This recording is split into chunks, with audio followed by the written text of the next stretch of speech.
So dito po sa ating pag-aaral, tuloy-tuloy lang po natin ang mga basic na mga bagay. Di ba, nakikita natin doon sa pinag-aralan natin, doon sa New King James, sabi rito, be diligent to present yourself approved to God, a worker who doesn't need to be ashamed, rightly dividing the word of truth. Kaya yung salitang rightly dividing, yun lang, nagsali lang po yan ng King James at saka New King James. Lahat ng Biblia, hindi ka lang nasalin nila eh. Kaya ito po yung American Standard Bible kanya. At tingnan po natin ang salin niya para nabasa itong Biblia nito. At 2 Timothy chapter 2, hindi siya rightly dividing kanya. Iba yung salin niya.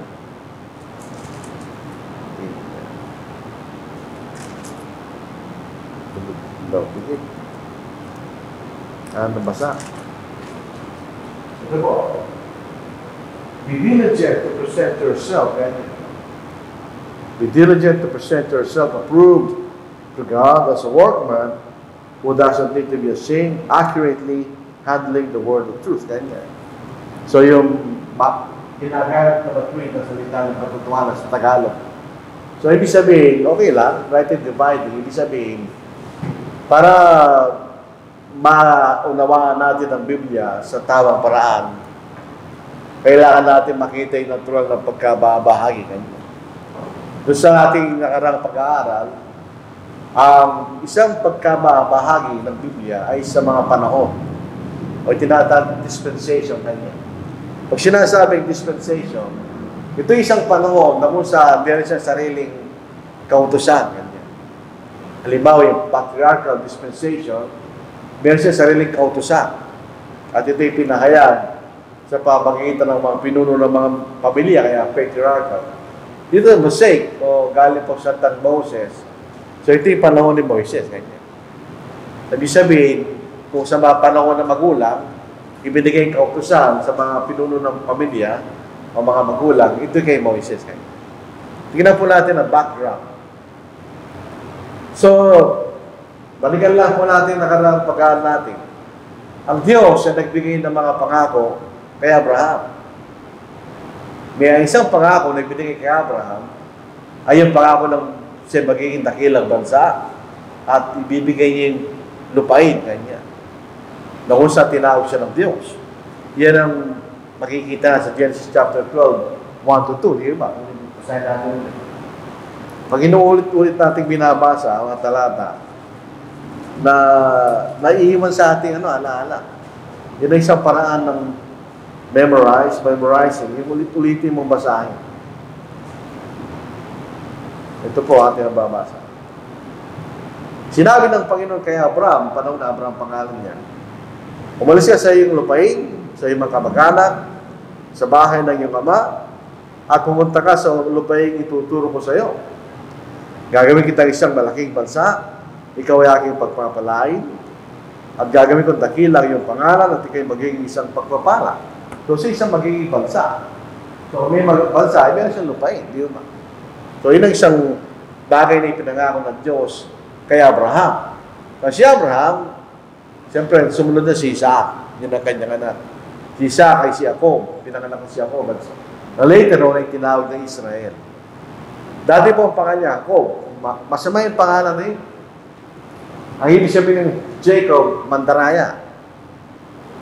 Nung pinapanganak sila, nung unang lumabas si Esau, inawakan ng ni Jacob si Esau para siyang lumabas. Kaya tinawag siyang Jacob, ganyan. Para gusto niya siyang mauna. Pero doon pong nakipagpunyagi si Jacob laban sa Diyos. Pinalitan ng pangalan niya doon po sa Genesis chapter 32 para makita natin ang ating binabasa. So, 32. Tikit-tikit ng mga biglang ito. Ano tayo hindi binabasa? But 32 verse 28. Sinabi niya, ang iyong pangalan ay hindi natatawagin ng Jacob, kundi Israel, sapagkat ikaw ay nakipaglaban sa Diyos at sa mga tao at ikaw ay nagtagumpay. Ito yung nakipagbuno siya. May isang malakas na tao at siya'y nagwagi, kaya lang napilayan ang bahagi ng kanyang katawan. So, pinilitan ng pangalan niya mula sa Jacob, naging Israel. At si Jacob o Israel ay nagkaroon ng 12 anak na lalaki. Actually, 13 yan. Yung isa, babae. Ang pangalan, Dinah. Kaya lang, sa kasaysayan ng mga lahi, hindi pinapansin yung babae. Siyempre, pag ang babae nag-asawa siya, ang lahi niya mapupunta sa asawa niya, hindi sa kanya. Katulad sa atin, pag nag-asawa yung babae, napapalitan yung pilido niya, di ba? Yung pilido nawawala. Ganon din sa panahon na yun. Yung mga lalaki ang mahalaga. So, nagkaroon siya ng 12 anak. Ito po sa Genesis 35, 23-26, sinasabi sa ating mga pangalan. Si Jacob, pinapayagan noong panahon na yon, ay nagkaroon ng 2 asawa, si Raquel at saka si Leah, at 2 alipin na naging asawa rin niya. O tinatawag concubine. Yung concubine, sa panahon natin kabit, sa panahon nila hindi. Ang concubine, isang babae na mas nababang ranggo niya kaysa sa asawa. Pero hindi siya kabit. Pinitirigan niya. Ang mga anak ni Leah, si Reuben, na pangalan ni Jacob, sina Simeon, Levi, Judah, Issachar, at si Zebulun. Siya ang pinakamarami. Kung makikita natin kasi isa ni Leah, dinaya nila si Jacob. Si Jacob ay nagtrabaho ng 7 taon para kay Laban, para kay Rachel o kay Raquel. Nung ibibigay na si Raquel, ang ibinigay si Leah. Pero pansinin natin, si Leah ang itinuturing na asawa ni Jacob. Nung mamatay si Leah, siya nilibing doon sa kuweba ni Macpela, na kung saan yung asawa ni Abraham, ni Isaac ay nilibing. At doon din nilibing si Leah. Nung mamatay si Raquel, siya nilibing lang sa daan. So ito makikita natin, ito yung mga anak nila. Pinakamarami si Leah sa mga naging anak. At ang mga anak ni Raquel, sina Jose at Benjamin, 2 lang. Ang mga anak ni Bilha, na alipin ni Raquel, sina Dan at Naphtali. At ang mga anak ni Silpa, na alipin na babae ni Leah, sina Gad at Asher, sa 12. Yung 12 anak ni Jacob ang naging basihan ng bansang Israel. Yun ang makikita natin. So, pinangako si Abraham ng lupain at maging dakilang bansa, hindi natupad sa kanya yun. Ito yung natupad sa 12 anak ni Jacob na tinawag na bansang Israel. Yun yung makikita natin. Naging bansa, yung 12 angkan ni Israel. Ito po yung mapa na po. Kung titingnan natin, yung lupain na kung saan nilagay ni Jose ang kanyang ama at ang kanyang mga kapatid ay sa lupain ng Goshen. Kung pupunta kayo sa Bamban, meron din Goshen to. Hindi yun ang original. Dito po yung Goshen. So, lupain po ng Egypto. Yan ang kanilang pinanggalingan. Ganyan. So, tapos mula sa lupain na yan, nagpunta sila sa ipinangako ng Diyos. So, yung unang bahagi, huwag na natin basahin, napakahaba niya. So, Genesis 12 to chapter 50, yun ang kasaysayan ni Jacob na nasa Egypto. Dinapunta to mula sa kay Abraham hanggang sa sila naging alipin sa lupain ng Egypto. Yan ang makikita natin. Pangalawa, nung nasa Egypto sila, pinili nila si Moses na pangunahan niya ang kanyang bayan mula sa pagkalipin sa Egypto. Yung Exodus chapter 1 to verse chapter 20, mahaba rin po yan.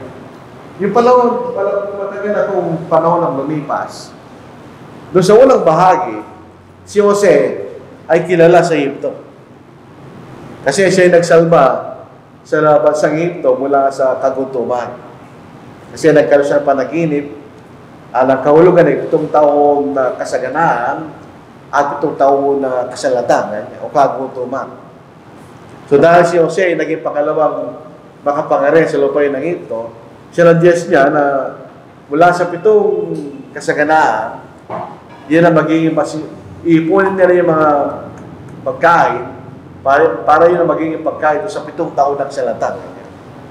So nasalman niya yung bansang Egypto at siya naging pangunahin sa kaharian ng Egypto. Pero pagkaraan ng maraming panahon, iba na yun ang mamuno, hindi na nila kilala si Jose. At ang mga Hudyo ay dumadaming maigi sa lupain ng Egypto. Na natatakot yung hari ng Egypto na tinatawag ng Pharaoh, na baka pag nagkaroon digmaan, ay kakampi ang mga Israelita sa kaaway. So ginawa silang alipin para maiwasan na sila lalong dumami. At lahat ng mga lalaking Hebreyo o Israelita ay papatayin. At si Moses ay naligtas at naging anak ng Pharaoh. Okay? So yun ang naging nanguna para palayain ang bansang Israel mula sa Egypto. So mula doon sa Genesis chapter 12 na ibinigay ng Diyos ang mga pangako kay Abraham, hanggang sa pag-alis nila sa Egypto ay 430 years. Kung yung mababasa sa Galatians, minsan nagkakaroon ng usapan, hindi naman 430 years na nag-stay ang mga Israelita sa Egypto. Hindi nga. Pero yung pagbibigay ng kautusan o ng pangako, in Genesis chapter 12, hanggang sa pag-alis nila sa Egypto, ay 430 years. Basahin natin. Ito po sa Galatia, chapter 3, 16,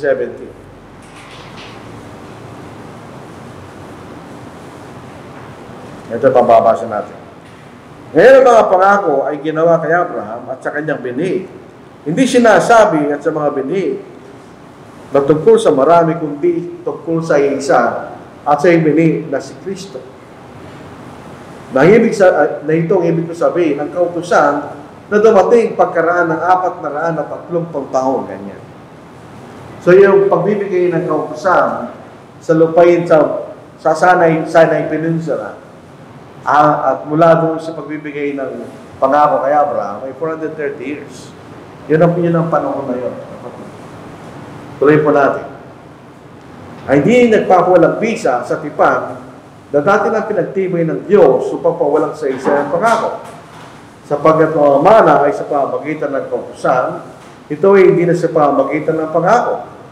Subalit pinagkaloob ito ng Diyos kay Abraham sa pamamagitan ng pangako. In other words, ang pangako ng kaligtasan ay hindi sa pamamagitan ng kautusan, kundi sa pamamagitan ng pangako kanya. Tandaan po natin yung tatlong pangako. Si Abraham magiging nakilang bansa, ibibigay yung lupain sa kanya, at sa pamamagitan ng kanyang binhi ay pagpapalalat ng kasalupa, di ba? Yun ang pangako. Yung unang dalawang pangako, yan ang bansang Israel. Ito yung pinag-uusapan natin ngayon. Tapos yung binhi na dumating ang Panginoon, yan ang kasalukuyang panahon natin ngayon. Yun ang panahon ng mga Kristiyano. So yun ang makikita natin background. Itong panahon ni Moises. Binigyan ng pangako kay Abraham hanggang sa pag-alis nila sa pagkalipin sa Egypto ay 430 years. Anong layunin? Pag naging pag-usap tayo sa ibang mga denominasyon, sinasabi nila, lalo po yung mga saksi na Seventh-day Adventist, gano'n. Tsaka yung pinanggalingan ni na Brother Noel, si Serenda. Pinipilit nila na kailangan pa rin tayo sumunod sa 10 kautusan. Pero pansinin natin, ang kautusan ni Moises ay ibinigay sa mga Hudyo, hindi sa lahat ng bansa. Yun ang isang basic na bagay na dapat nating tandaan. Hindi ito pangkalatang utos. Ito ibinigay sa isang bansa na nanggaling kay Abraham, yung makikita natin. So ang Diyos, itong kautusan na ito, ibinigay sa pamamagitan ni Moises, ganyan. So yung naunang kautusan na ibinigay sa mga magulang, yung panahon ng mga, hindi yan ang pinag-uusapan sa panahon na ito. Ito yung kautusan ng Diyos na ibinigay sa pamamagitan ni Moises. Basahin po natin. Dito po sa Nehemiah, ito po inaisulat nung bumabalik na ito ang bansang Israel mula sa pagkalipin. Ito'y binanggit. Dito po, basahin na sa 30 and 14 ng Ikasyam. Ito yung isang magandang talata laban sa mga Sabatista. Basahin natin. Ikaw ay bumaba sa bundok ng Sinai at nagsalita ka sa ila mula sa langit. Ano yun? Si bumaba sa Sinai, pero siya nagsalita mula sa langit. In other words, meron siyang inutusan na bumaba sa bundok ng Sinai na sinasabi sa atin. At binigyan mo sila ng mga matwid na batas at mga tunay na kautusan, mabuti mga tuntunin at mga utos kanya. At ipinakilala mo sa kanila ang iyong banal na Sabat. Ito yung basic na hindi masagot ng mga Sabatista. Kasi ipinakilala mo sa kanila. By now sa internet, hindi nila kilala. Kumbaga, gamitin natin yung klaseng halimbawa. Kung yung lalaki may gusto sa babae, hindi niya kilala. So, pakikilala siya. In other words, bago siya pinakilala, hindi niya kilala. Sino yun? Hindi niya kilala yun.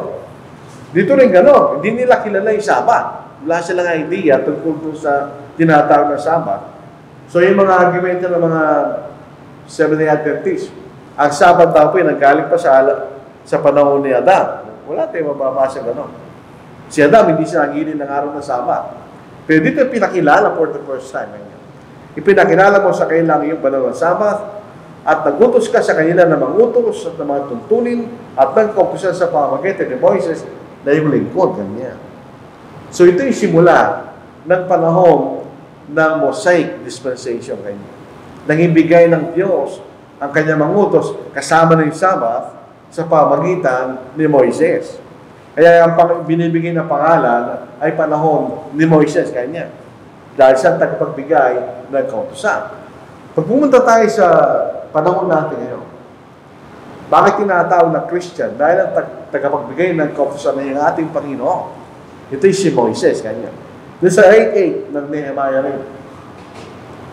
Kaya sila'y bumasa mula sa aklat at sa kautusan ng Diyos na may pakahulugan, kailangan ibinigay ang diwa, kahit naunawa ng mga tao, binasa kanya.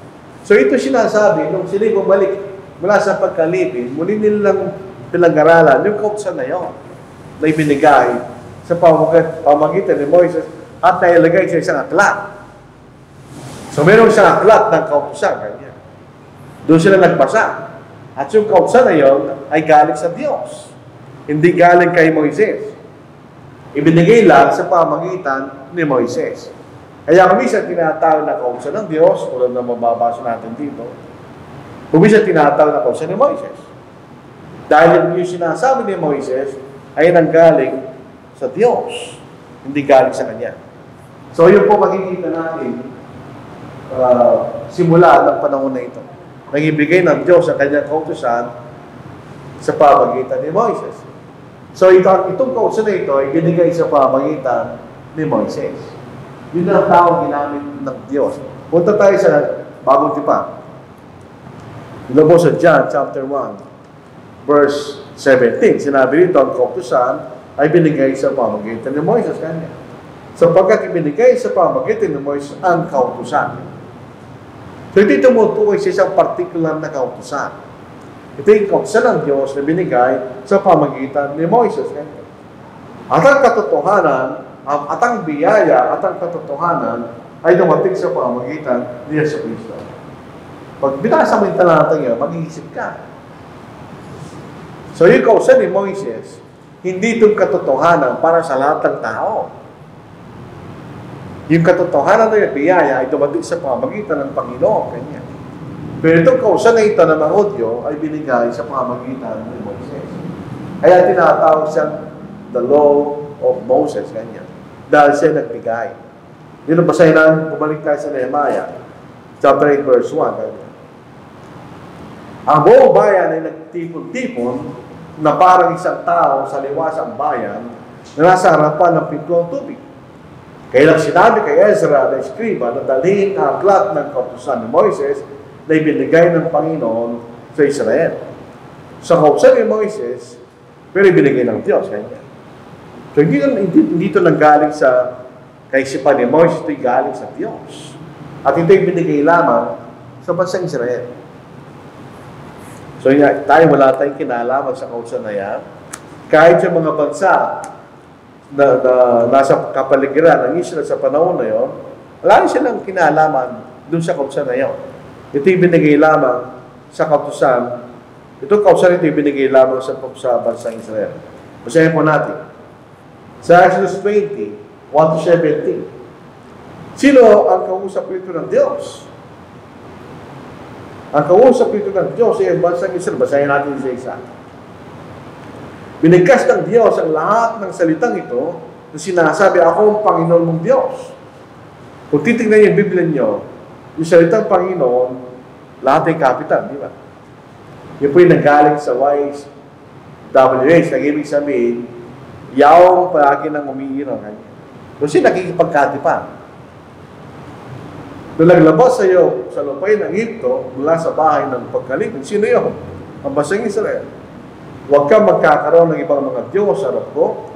Huwag kang gagawa para sa iyong sarili ng inukit na larawan o namang kawangis ng anumang nasa langit sa itaas o nasa lupa sa ibaba o nasa tubig sa ilan ng lupa. Yun ay isang pinakaunang kautusan.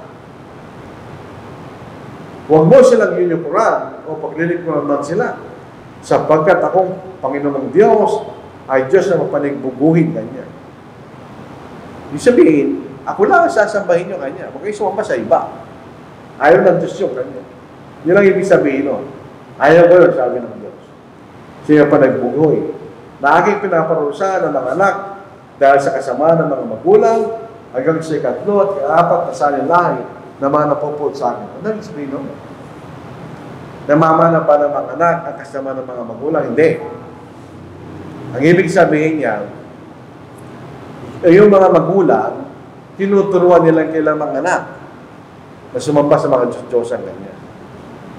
Hindi man malalaman ng mga anak at tungkol sa mga Diyos-Diyosan kung dito tinuturo ng mga magulang ganyan.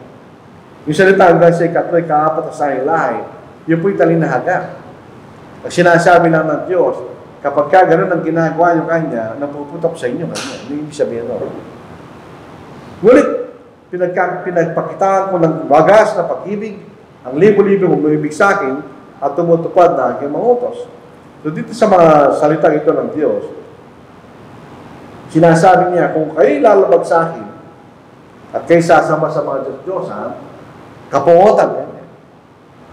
Pero kung kayo susunod sa akin kanya, tutupad kayo sa aking mga utos, sabihin, ako lang sasambahin nyo, pag-ibig, sabi niya, o pagmamahalan. Huwag mo ba banggitin ang pangalan ng Panginoon? So again, ito yung nakakapital. Capital P-A-N-G-I-N-O. Yung mismo mong salita. Yun po yung YHWH. Kaya pinag-uusapan ngayon kung anong bigkas no. Hindi nila alam. Kasi hindi na nila binigkas. Sa takot ng mga Budyo na magkasala sila sa kausan na ito, hindi nila binigkas. Pagka gusto nilang bigkasin ang pangalan ng Panginoon, ang ginagamit nila Adonai, nag-ibig sabihin ng Panginoon. Pero wise, dapat hindi nila binigkas.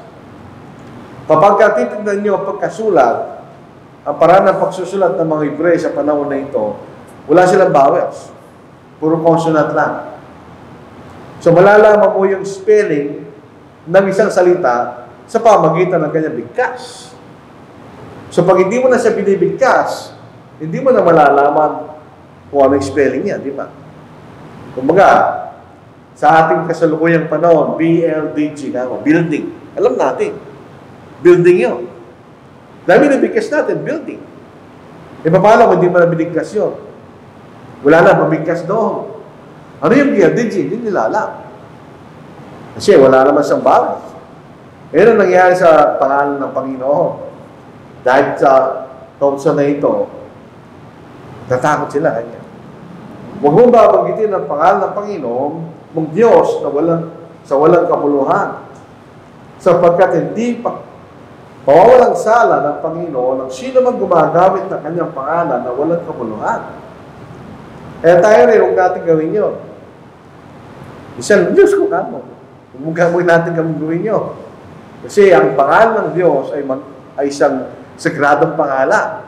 Ginagamit lang natin yun pag tayo nagpupuri, pag tayo nananalangin. Pag tayo nangangaral, sa ibang paraan, hindi mo pwedeng gamitin yun. Kaya yung nangyari dito, hindi na nila binigkas sa takot nila. Later on, nung medieval period, dahil nagsasimula magsalin sa mga wika ang mga tao, inimbento nila yung Jehovah. Hindi alam ni Pablo ang Jehovah. Hindi alam ni Panginoong Jesucristo ang Jehovah. Hindi nila alam yun. Alam nila YHWH. Yung mga Hudyong kinausap ng Diyos, alam nila bigkas. Pero later on, dahil ayaw nila banggitin, hindi na natin alam. Kung minsan, Yahweh, Jehovah, hindi mahalaga yun. Ang mahalaga, alam natin ang kahulugan no. Ang kahulugan ng YHWH, Yahweh palagi nang umiiral. Kaya nyo rin sabihin no. So, tuloy po natin.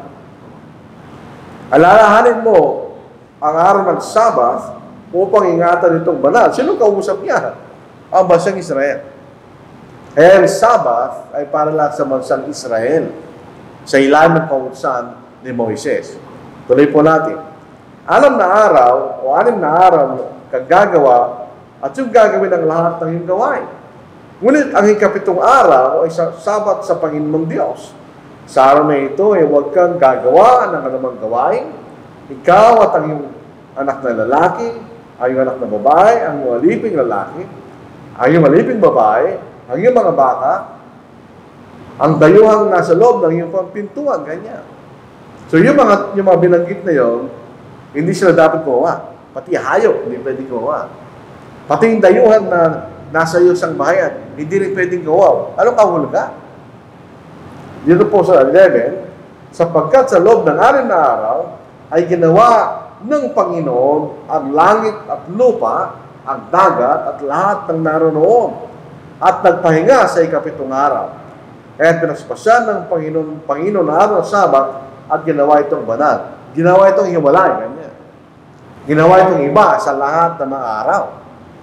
Dahil yung 6 na araw, gawa ang Panginoon, sa ikapito, wala na siyang ginawa. Siya nagpahinga. Pero pupunta tayo sa Deuteronomy, chapter 5. Nung ito'y muling banggitin ng Moises, meron siya sila ng karaktaran ng mahina.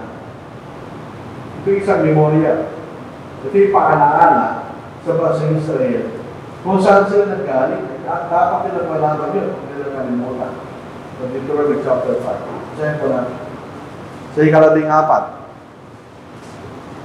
Ngunit ang ikapitong araw ay Sabat sa Panginoong Diyos. Sa araw na yan ay huwag kang gagawa ng anumang gawa. Ikaw, niyang iyong anak na lalaki o anak na babae, niyang iyong aliping lalaki, aliping babae, niyang iyong baka, niyang iyong asno, niyang naman sa iyong hayop, ni ang mga dayong nasa loob ng iyong pintuan, upang ang iyong aliping lalaki at aliping babae ay makapagpapahingang kaya mo kanya. Bakit? Alalahanin mo na ikaw ay naging alipin sa lupay ng Egypto at ikaw ay nalabas doon ng Panginoong Diyos sa pamagitan ng isang makapangyarihang kamay at unat na bisig. Kaya't iniutos sa iyo ng Panginoong Diyos na ipangilin mo ang araw ng Sabat. Ganyan. So lahat ng lahi ng Israel sa ilalim ng kautusan ni Moises ay dapat huwag silang gawa sa araw ng Sabat. Yun ang dahilan. So tayo, wala tayong kinalaman doon. Hindi para sa atin yun. Sa verse 12, igalang mo ang iyong ama at iyong ina upang ang iyong mga araw ay humaba sa lupay binigay sa iyo ng Panginoong Diyos. Ito inuulit din po sa sulat ni Pablo sa mga taga-Efeso. Ano yung ibig sabihin ng igalang? Hindi lang respetuhin mo sa bilang magulang, kundi tulungan mo rin siya kanya sa araw ng kanyang katandaan. Yun yung igalang. Para humaba raw ang ating kailang buhay sa lupa kanya. Huwag kang papatay. Ito po salitang papatay, kailangan nating bigyan ng kahulugan. Dahil ang Israel pumatay. Tandaan natin yun. Pinatay nila yung mga tao sa lupain na ipinangako ng Diyos sa kanila. Ang salitang papatay dito ay murder. Kanya. Huwag kang papatay na walang dahilan. Kung ikay may masamang tao na papasok sa bahay mo, sa ilalim ng kautusan ni Moises, kahit patayin mo yung tao yan, hindi ka nagkasala kanya. Pero pagpapatay ka na walang dahilan, yan ang sinasabi rito. Huwag kang mangangalunya, huwag kang magnanakaw, huwag kang magiging sinungaling na saksi laban sa iyong kapwa, huwag mong imbutin ang bahay ng iyong kapwa, huwag mong imbutin ang asawa ng iyong kapwa, o kanyang aliping lalaki, o kanyang aliping babae, o kanyang baka, o kanyang asno, at anumang bagay na yung kapwa kanya. Doon sa salitang English, ang nakalagay, thou shall not covet. Ako, naano ko na imagination, baka doon naggaling sa kabit. Thou shall not covet your neighbor's wife. Kanya. Covet at kabit, kalapit siya, di ba? So, yun lang makikita natin kautusan na binigay kay Moises. Ang isang bagay dapat nating huwag kalimutan, ito specific lamang at exclusive sa bansang Israel. Sa panahon ni Moises at hanggang sa sila ay i-reject ng Diyos bilang isang bansa. Yun ang makikita natin. So ito isang national religion. Kung sila ay national, ay limitado lamang sa bansang yun. At ang bansang binabanggit rito ay ang bansang Israel. Yung po makikita natin. So, pagka gano'n na nga, naunawanan po natin na maayos ang bagay na ito, wala tayong problema. Hindi halo-halo yung ating inaaral. Yung mga denomination, nagkakamali sila kasi inahalo-halo nila, bumabalik sa kautusan ni Moises. Kaya meron silang tithes, meron silang instrumental music, bumabalik sila doon. Hindi natin pwedeng gawin yun kasi hindi para sa atin yung kautusan na yan. Ito yung para sa bansang Israel. Maliwalag po sa tinuran po natin, binasa natin. Hindi para sa lahat ng mga bansa. Pag sinignan po natin ang kautusan ni Moises, ang Diyos, hindi katulad sa panahon natin ngayon. Ang ating civil at criminal law, iba. Ang gumagawa niya ng ating pamahalaan. Particularly yung ating legislature, di ba? Sa panahon ng kautusan ni Moises, Diyos nagbigay law. Hindi tao. Kaya meron kang mababasa, eye for an eye, ganyan. Yun din ang ating criminal law, di ba? Pag ikay pumatay, papatayin ka rin. Yun ang basis ng capital punishment. Pag ikay nagnakaw, kailangan mo ibalik yung nanakaw mo. Pag yung baka mo ay pumatay, papatayin yung baka mo. Yun ang eye for an eye. Dahil po is basically criminal law, di ba? At kung ikay nakasira ng pag-aaral ng kapwa mo, kailangan mong bayaran. Patignan po natin, po, yung mga binanggit na hindi sila spiritual. Bakit mayroong utos na hindi spiritual? Basahin natin. Kung suwagin ng isang baka, ang isang lalaki o isang babae, ano pat namatay, papatuhin ang baka at ang kanyang laman ay hindi kakainin. Subalit ang may-ari ng baka ay walang sala. Ngunit kung ang baka ay dati nang nanunuwag at naisumbong na sa may-ari, ngunit hindi niya kinulong, ano pat nakapatay ng isang lalaki o isang babae, papatuhin ang baka at ang may-ari niyo ay papatayin din. Ano yun? Hindi naman spiritual na patas yan, di ba? Yun ay isang criminal law. Para magkaroon ng kaisaan sa isang bansa. Kasi pinag-uusapan dito ay isang physical na bansa na may physical na batas bilang isang bansa. Kaya divided yung kailang kautusan. Meron silang civil at criminal law doon sa kautusan ni Moises. Meron silang religious law. Ito yung 10 kautusan, pati na yung mga utos na galing doon. Ito pong kautusan ni Moises, ito yung basis ng lahat ng batas ng buong mundo. Yung 10 Commandments, yun ang kailang constitution, di ba? At yung mga sumunod na mga ordinances at pagtuntunan ay nakabasa doon sa 10 utos na yun na binigay ng Diyos. Kaya ganoon din tayo, pag sinabing constitution, yun ang ating basic law. Lahat ng mga bansa, ng batas, na gagawin natin ay dapat nakabase doon sa constitution. Kanya. Dahil pag kayo umalis doon, wala na tayo pasihan sa ating mga batas. Kahit sa anong batas gagawin mo. Pero dahil meron ng constitution, hindi ka pwedeng lumabas doon. So, ganoon din ng pattern ng kautusan ni Moises. Ito isang theocracy. Ibig sabihin, ang Diyos ang nagbibigay ng batas sa lahat. Kaya ito yung pagbatas ng relasyon ng tao sa tao o ang relasyon ng tao sa Diyos. Isa lang, makikita natin. Nung isabihin ng Panginoon, ibigay mo kay Cesar o Caesar, kay Caesar o Cesar, at ibigay mong Diyos ang sa Diyos, pinaghiwalay na niya yan. So, kaya tayo sumusunod sa ating pamahalaan dahil silang binigyan ng karapatan ng Diyos para sa kaisan. At siya nagbigay ng ating spiritual na batas. Maghiwalay sila. Pero sa kausan ni Moises, magkasama sila. Kaya pag pumunta ka sa Matthew chapter 5, at sinabi ng una, mata sa mata ngayon, yun ay batas ng isang physical na bansa. In contrast, doon sa batas ng isang spiritual na bansa, magkaiba sila. Kaya nagkakamali ng iba, pinag-ahalo-halo nila eh. Hindi natin pwedeng gawin yun. Ito isang batas na binigay ng Diyos sa bansang Israel bilang isang physical na bansa. Tandaan natin. Isang physical na kaharian. Pag ikay mayroong physical na kaharian, kinakailangan magkaroon ka ng kaisan sa mga tao. Di ba? Yan kasi yun isang bansa. Samantalang sa atin, ang kaisan ay sa iglesia lang. Hindi pinakikilaman ng Diyos ngayon ang kaisan sa labas. Sa patas lang ng spiritual. Noon hindi, magkasama sila. Kaya, hindi mo maintindihan, an eye for an eye.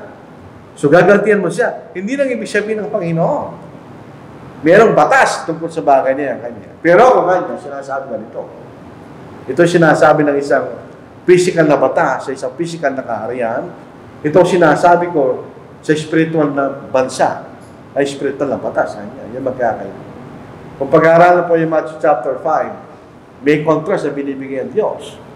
Kung hindi natin nakita yung context ng kausan ni Moises, hindi mo maintindihan yun. Hindi ka magkakaroon ng pagkakalito. Para naglalaban ng kausan ni Moises sa kausan ng ating Panginoon. So yan makikita nating characteristic ng batas na yan. Merong civil and criminal law, at saka religious law sa isang kautusan, makikita natin. Hindi ito ibinigay sa lahat ng tao, sa lahat ng panahon. Ito ibinigay lamang sa mga Hudyo sa bundok ng Sinai. So particularly sa bansang Israel. Doon ibinigay itong batas na ito, mga kapatid. So tingnan ninyo yung panahon na nakita natin dati. Dito nanggaling yan, dito sa bundok ng Sinai. Prior, wala. Pagkatapos, wala na rin. Nung namatay ang Panginoon sa krus, inalis na rin niya yan. Dahil hindi na siya nagdi-deal sa isang physical na bansa, kundi sa isang spiritual na bansa. Magkaiba na, kaya inalis na niya yan. Hindi na niya kailangan eh. Ang binlagay niya, isang spiritual na kautusan. Sa isang spiritual na kaharian, makikita natin. Pag naintindihan po natin yan, wala tayong problema. Kaya, meron ding sense yung pagkakasalin ng King James at New King James, rightly dividing the word of truth. Kanya. Kailangan mo kilalanin sa pagkakataon nito, di ba, sa ating pinag-aaralan, yung pagkakahiwalay ng mga panahon na may kanya-kanya kautusan. Yan ang dispensation, ibig sabihin. Gaya sa siya ng dispense, di ba? Merong ibinibigay na kautusan sa isang particular na panahon. So yung kautusan ni Moises, sa panahon lang ng bansang Israel yan. Nang inalisan ng Diyos ang bansang Israel, wala na yan. Isa po ang basic na talata na palagi natin inuulit. Kahit ulit-ulitin natin, okay naman po yun, para maintindihan po natin. Dito po sa Matthew 21 verse 43, kahit sinasabi ko sa inyo, kukunin sa inyo ang kaharian ng Diyos, kanya. Alisin sa inyo, kanya. By this, sa internet, sinasabi ng Panginoon, hindi na kayo kaharian ng Diyos. Aalis sa inyo, kanya. At ibibigay sa isang bansang nagbibigay ng bunga nito. Yan ang iglesia. Yan ang kaharian ng Diyos sa panahon natin ngayon. So yung bansang Israel, sa Israel ngayon, hindi galing sa Diyos yun. Galing sa tao yun. May pinipilit nila, sila pa rin yung bansang Israel. Direject na sila ng Diyos. Noong AD 70, nasira yung templo sa Jerusalem. Lahat ng mga salin lahi, nasulong doon. So paano pa nila malalaman kung saan sila nanggaling? So, direject na sila ng Diyos. Yung bansang yun, para sa kanila yung batas na ito na binigay sa Bundok ng Sinai. Tinasabi ni Moises, hindi binigay ito sa ating mga magulang kanya. Very important po yun. Hindi ito binigay kay Abraham, hindi ito binigay kay Isaac, kahit ito sa 12 anak ni Jacob, hindi binigay ito kanya. Binigay lang sa atin ngayon. Yung nasabi ni Moises, di ba? Sabihin po natin. Sa Deuteronomy. Ang Deuteronomy, ang ibig lang po sabihin, pangalawang pagbibigay ng kautusan. Ang context mo niyan, kung ating pag-aaralan, nagsugo ng 12 spy si Moises. Sabi ng 10, napakalaki nila, hindi natin kaya kanya. Para lang tayong tipakalong, sabi nila sa ilang mga mata. Ang sabi ng 2, si Joshua at si Caleb, kaya natin pasukan kanya. Kaya natin pasukin yan. Naniwala yung mga tao doon sa 10 sinungaling. Hindi siya naniwala doon sa 2. Kung sabi ng Diyos, total, ayaw niyang pumasok kanya. Yung 20 years old pababa, yun lang ang papasok niya kanya. 21 years old pataas, mamamatay ka siya ilang kanya. Kaya yun, dahil about 40 years silang umiikot-ikot sa ilang. Kailangan mo nilang patayin ng Diyos yung mga tao ay pumasok doon. Bago sila makapasok doon sa luping pinangako ng Diyos. At nung sa Deuteronomy, handa na sila pumasok. Kaya mo lang ibinigay yung kautusan. Dito po sa Deuteronomy chapter 5, 1-3. Tinawag ni Moises ang buong Israel at sinabi siya kanila, pakinggan mo Israel ang mga tuntunin at mga batas na aking binibigkas sa inyong mga pandinig sa araw na ito. At dapat niyong matutuwa ng mga ito at maging maingat na isagawa ang mga ito. Ang Panginoong ating Diyos ay nakipagtipan sa atin sa Horeb. Ang tipang ito ay hindi ginawa ng Panginoon sa ating mga ninuno, kundi sa atin, kanya. At sa ating lahat na naririto'ng buhay sa araw na ito. Yung ating bansang Israel. At yun nandito ngayon, kanya. Dahil yung iba namatay na. So hindi ito binigay sa ibang panahon, kanya. Ibinigay lang sa bansang Israel. Tingnan po na sa 12. Ipangilin mo ang araw Sabbath at ingatan mo itong banal at gaya ng inutos sa iyo ng Panginoong Diyos. Anim na araw na gagawa ka at yung gagawin ng lahat ng iyong gawain. Ngunit ang 7 araw ay Sabat sa Panginoon. Yung binasa natin kanina, di ba? Para maalala mo na ikaw ay kayo mangalipin sa lupay ng Israel. At kayo nalis doon ng Diyos na isang makapangyarihang kamay at unat na bisig ka niya. Sa isang makapangyarihan sa pamagitan ng kapangyarihan ng Diyos. So yun makikita natin yan. Hindi binigay sa bansang Israel. Ay sa ibang mga bansa, kundi sa bansang Israel. Hindi ito ginagamit sa ibang mga bansa. So makikita natin, yung mga ibang bansa, basically, andun pa rin yan dating kautusan ng mga magulang. Although, kapag hindi sila tapat, nagiging corrupt. Bilang katunayan, lahat ng mga bansa na namuhay sa panahon ni Noah afterwards, meron silang idea sa isang baha. Meron silang kasaysayan. Meron silang kwento. Kaya lang, nag-iiba-iba dahil siyempre yun ay sa pamagitan lang ng bibig. Hanggang sa panahon ito ay naging corrupt. Pero meron silang alam na merong baha. Basta nanggaling yan. Ito itinuro ng kailang mga magulang from one generation to the other. Dito sa Psalm 147, masahin po natin. Pagka hindi natin naintindihan ito mabuti, yun ang dahilan magkakamali ka sa pagkakaula mo sa Biblia. Pero alam natin ito, madali para sa atin. 19 verse 20. Kanyang ipahayag ang kanyang salita sa Jacob at ang kanyang mga tuntunin at ang mga batas sa Israel. Ako po, nung nagbasa ko ng Biblia, nakikita ko yung sa aking sariling pag-aaral, nakikita ko yung literature ng mga Hudyo. Hindi sila particular sa rhyme, rhythm, hindi. Particular siya sa paulit-ulit. For emphasis, tingnan nyo dito. Kanyang ipinahayag ang kanyang salita sa Jacob. Sino si Jacob? Si Israel. Yung bansa ni Jacob. Tapos sabi niya, at ang kanyang mga tuntunin at mga batas sa Israel, ganyan. Di ba pareho lang yun? Pero inuulit nila. Kung papasinin niyo yung Psalm, lahat ng literature nila, paulit-ulit sila. Meron silang style ng kanyang poetry, mga poems na paulit-ulit for emphasis. O kaya, para magkaroon ng salungat o opposite. Tuloy po natin sa verse 20. Lumipad din akin. Sa verse 20 kanya, hindi ito ginawa sa 5 bansa kanya. At tungkol sa kanyang mga batas, hindi nila ito nalalaman. O rin yung Panginoon. So, hindi alam ito ng ibang mga bansa. Ito alam na ng bansang Israel. Hindi rin ito pinatutupad sa ibang mga bansa ng Diyos. So, para ibig sabihin, kaya alam ito isa ng Gentiles at Israel. Nung ako'y nagbabasa ng Biblia, nung ako'y nag-umpisa pa lang na nag-aaral, ano yung Gentiles? Hindi man pinaniniwala siya kung ano yung Gentiles. Ang ibig sabihin ng Gentiles, nations. So kung ikaw ay isang bansa na hindi bansang Israel, hindi kayo kabilang sa mga bansa. Lahat ng mga bansa. Yung mga bansa, Gentiles, yun ang ibig sabihin. Umalik po tayo sa Exodus, chapter 12, at dito po tayo magtatapos. Kaya gusto balikan po natin yung basic.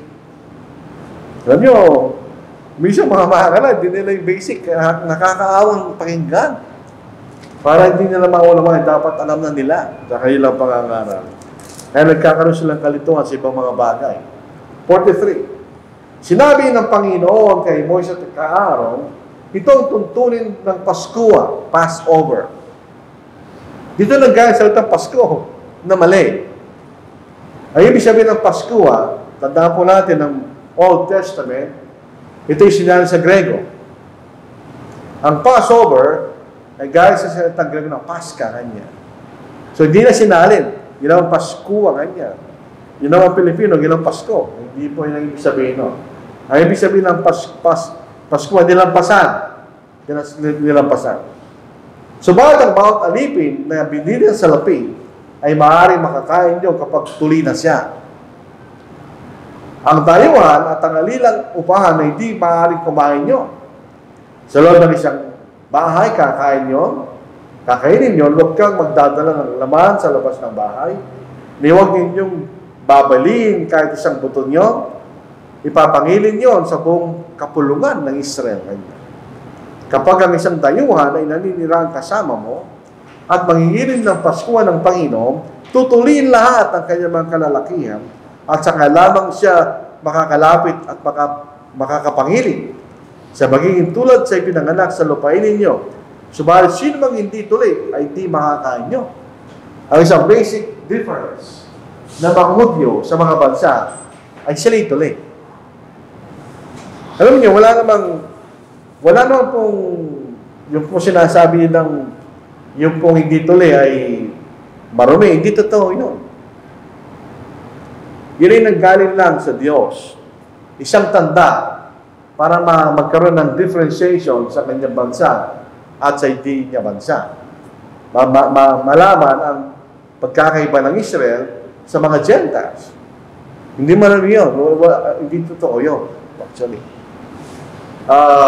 Kasi kung totoo yun, majority ng mga tao sa panahon na may bansang Israel, hindi sila tuloy. Hindi ibig sabihin, masama yun. Hindi naman. Pero tayo po mga Pilipino, tayo lang, exclusively, ang nagpapatuloy mga lalaki. Sa mga bansa, hindi required. Kahit sa mga Amerikano, hindi required. Sabi ni Danny McKeeven, hindi ko sinasabi hindi sa tuloy. Sabi ni Danny McKeeven kay Brother John Bautista, are you a Jew? Kanya. Sabi ni Jew, hindi. Ba't napatuloy ka? Customary namin kanya. Pag hindi ka nagpatuloy sa amin kanya, pagtatawanan ka ng bansa, ng mga tao kanya, hindi ka tuloy. Hindi na masyadong sa panahon natin ngayon, kasi nagsipangalat na yung mga tao. Noong mga panahon na yung mga tao ay nakatira doon sa mga baryo na kung saan sila pinanganak. Bababalita lahat ng mga bagay dyan. Pagka isang lalaki o pinata ay hindi nabalitaan ng hindi nagpatuloy, pagtatawanan siya. Kaya customary lang natin yan. Pero sa mga Hudyo, ito isang utos. Pag hindi mo ginawa yan, papatayin ka nila. Kaya si Moises, titingnan ninyo, yung dalawang anak niya, hindi niya tinuli. Ang sabi ng asawa niya, ikaw ay anak ng dugo kanya. Ba't niya pinatuloy yung mga anak mo kanya? O pinatuloy ni Moises. So yun makikita natin, yun yung utos. Pag hindi ka nagpatuloy, papatay ka nila. Babatuhin ka nila sa labas ng bayan. Dahil ito yung utos ng Diyos. Sa atin, hindi naman. Gusto mo lang. Eh, siyempre, dahil kasalayan natin yan, yun ang ginagawa natin. Not for medicinal purpose or otherwise. Ano lang, gusto nila. Gusto nila natin. Sa ibang mga bansa, not necessarily.